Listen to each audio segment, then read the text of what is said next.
হয়েছিল।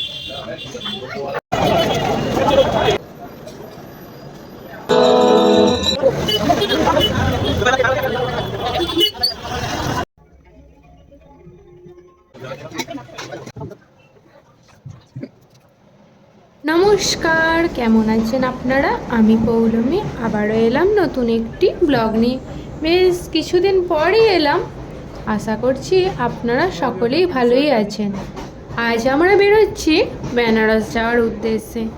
বেরোচ্ছি বলতে বেরিয়ে পড়েছি, কিছুটা পথ অতিক্রম করে চলেও এসেছি। এখন আমরা ডানকুনি থেকে শিয়ালদা লোকাল ধরে যাচ্ছি শিয়ালদা, ওখান থেকেই আছে আমাদের অমৃতেশ্বর এক্সপ্রেস। এখন ঘড়িতে বাজছে ওই 4টে, 4:30 মতো। আমাদের ট্রেন আছে সন্ধ্যে 7টায়, 7:30 না, ওই 7:25 এরকম। তো গিয়ে আমাদের বেশ কিছুক্ষণ ওয়েট করতে হবে শিয়ালদা স্টেশনে। শিয়ালদা স্টেশনে এসে কিছুক্ষণ বসে দেখলাম হাতে যেহেতু অনেকটাই টাইম আছে, তাই আমি আর ভাবি বেরিয়ে পড়েছি স্টেশনের বাইরেটাও একটু ঘুরে দেখতে। হাওড়া স্টেশন বেশ অনেকবার যাওয়া হলো, শিয়ালদা স্টেশন কখনোই আসা হয়নি, তাই আরও বাইরেটা দেখার ইচ্ছা। আর এই সামনে যেটা দেখছো ওটাই নতুন করেছে, রাতের দিকে ওইগুলো থেকে লাইট জ্বলে বেশ আরও দেখতে সুন্দর লাগে। কিছু টুকটাক খাওয়া দাওয়া আর আরও বেশ কিছুক্ষণ ওয়েট করার পরই দিয়ে দিল আমাদের ট্রেন 12 নম্বর প্ল্যাটফর্মে অমৃতেশ্বর এক্সপ্রেস। ট্রেনটা যেহেতু নতুন চালু হয়েছে, আজ হচ্ছে 3rd নম্বর দিন যাচ্ছে বেনারস। যেহেতু ট্রেনটা নতুন, বেশ অন্যরকম একটা ফিল হচ্ছে, সব কিছুই নিট অ্যান্ড ক্লিন। এখন আমাদের ট্রেন বর্ধমান ক্রস করে দুর্গাপুর প্রায় ঢুকবো। ঘড়িতে বাজছে ওই 9:30। আমরা বাড়ি থেকে বানিয়ে এনেছিলাম ফ্রায়েড রাইস আর আলুর দম। আমি যেহেতু ট্রেনের একদম বাঙ্কারে ছিলাম, তো আর কোনো ভিডিও ক্লিপ নেওয়া হয়নি। এখন বাজছে সকাল 7টা। আমরা নেমে গেছি বেনারসে, একদম রাইট টাইমে ট্রেনটা নামিয়ে দিয়েছি। চলুন এখন আমাদের 6 দিনের ঠিকানা বেনারস আমরা নিজেরাও ঘুরে দেখব আর আপনাদের সাথেও শেয়ার করব, যা কিছু দেখবো খুঁটিনাটি। হোটেল আমরা বাড়ি থেকেই বুক করে এসেছি, তো এখন আমরা হোটেলে চলে এসেছি। চলুন আপনাদের সাথে রুমটা কেমন একটু শেয়ার করি। আমরা বেশ অনেকজন মিলেই ছিলাম, আমরা নিয়েছিলাম 3টে রুম। তো রুমগুলো বেশ ভালোই ছিল, খুব পছন্দও হয়েছিল।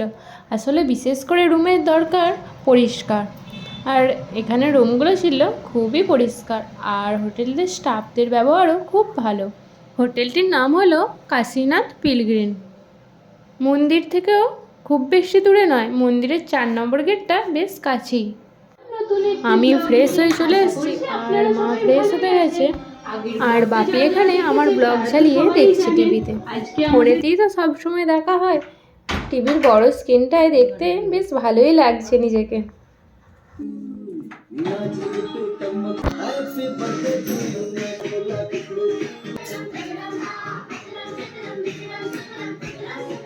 সবাইকারই বেশ খিদে পেয়েছিল। এখন আমরা করে নিচ্ছি লাঞ্চ, তারপর এখানটা চারিদিকটা ঘুরে দেখব। প্রথমে যাব কাল ভৈরব, ওনার দর্শন করে যদি টাইম থাকে, কতটা কি লাইন থাকবে বুঝতে পারছি না, তাহলে যদি হয় আজকেই বাবা কাশীনাথেরও আমরা দর্শন করে নেব। এখান থেকেই যেতে দেখছি ভিড় বেশ ভালোই আছে, দেখি কতক্ষণ লাইনে দাঁড়াতে হয়।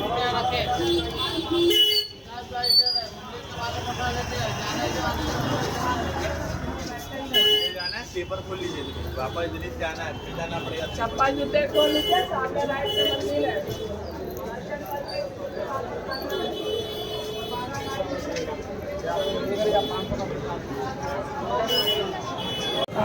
वही तो लोगों को कहते हैं कि उधर से आना है, वही समय लोग को कहा जाता है कि देखिए आना है। ভিড়টা শুধু দেখো, বাপরে।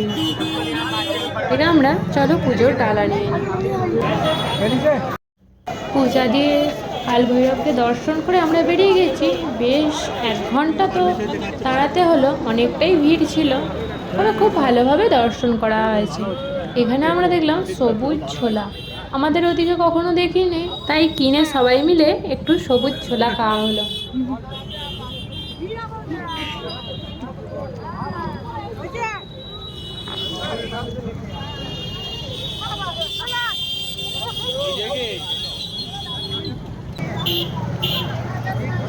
এখানে এই সাইডের বাড়িগুলো দেখো, বেশ অনেক দিনের পুরানো।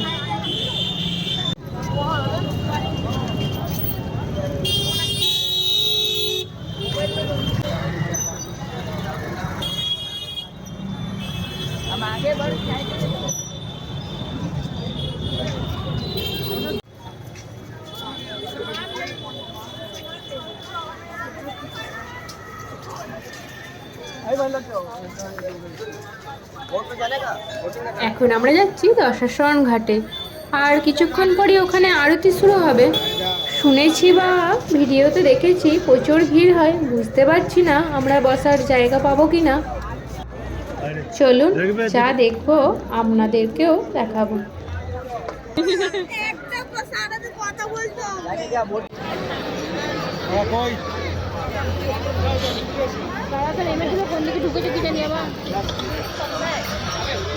একটু ঘোরাঘুরির পর যাক একটু বসার জায়গা পেয়েছি। এবার মন দিয়ে আরতি দেখা যাবে, আপনারাও দেখতে থাকুন।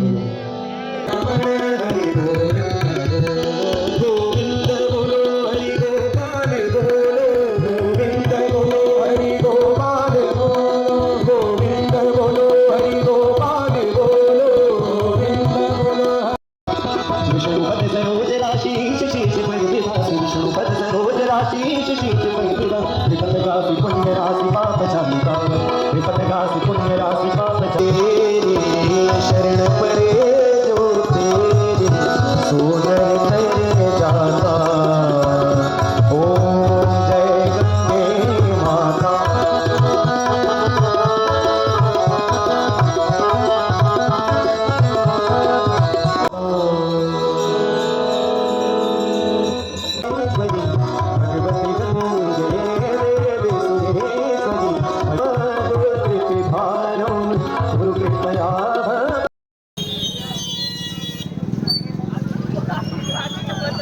বড় শুট করলে ছোট স্টোভ ভাড়া নিয়ে নিতে হবে।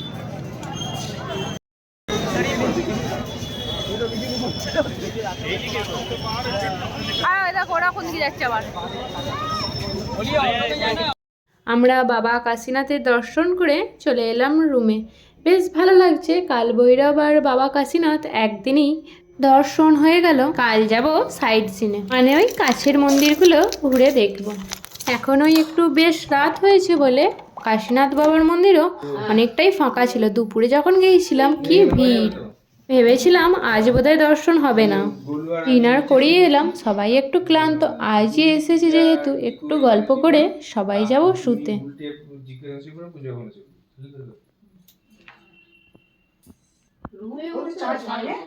দাঁড়া দাঁড়া না আচ্ছা ওখানে আমি